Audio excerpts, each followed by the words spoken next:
गुन्हा मान्य नाही, राज ठाकरेंनी ठाणे कोर्टातील न्यायाधीशांना सांगितलं। 2008च्या राड्या प्रकरणी राज ठाकरे ठाण्याच्या जिल्हा आणि सत्र न्यायालयामध्ये हजर। अतिवृष्टीच्या चर्चेदरम्यान मंत्री नसल्यानं भास्कर जाधवांचा संताप, सचिव दर्जाचे अधिकारी उपस्थित नसल्यानं सरकारची अनास्था चव्हाट्यावर। शिवसेनेच्या अर्जुन खोतकरांचाही जाधवांच्या सुरामध्ये सूर। अतिवृष्टीग्रस्तांचे 355 कोटी रुपये सरकारी तिजोरीतच पडून, ई-केवायसी अभावी लाखो शेतकरी मदतीपासून वंचित। ऑक्टोबरमध्ये अतिवृष्टीग्रस्तांसाठी मुख्यमंत्री सहायता निधीमध्ये जमा झाले 100 कोटी, मात्र प्रत्यक्षात 75,000ंचीच दिली भरपाई। माहितीच्या अधिकारामध्ये सरकारनं सांगितलं वास्तव। विदर्भ आणि मराठवाडा वैधानिक विकास मंडळाच्या निधीवरून सुधीर मुनगंटीवारांचा सरकारला घरचा आहे। निधी किती खर्च केला ते सांगा असा सवाल। नागपुरात येऊन हुरडा खाऊन जाल तर योग्य नाही असाही चिमटा।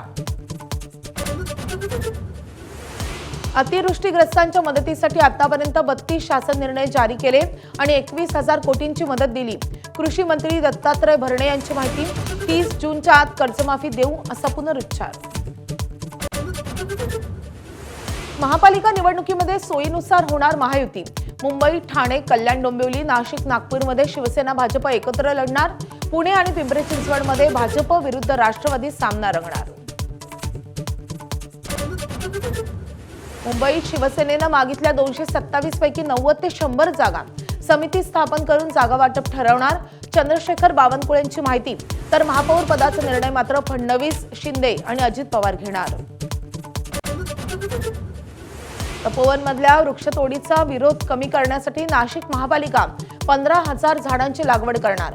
गोदावरी आणि उपनद्यांच्या काठावर हैदराबादहून आणलेली झाडं लावणार। धाराशिव जिल्ह्यात सापडले कुष्ठरोगाचे 141 रुग्ण, 10,000 संशयित रुग्ण असल्याची आरोग्य विभागाची माहिती। 15 लाख लोकांची तपासणी।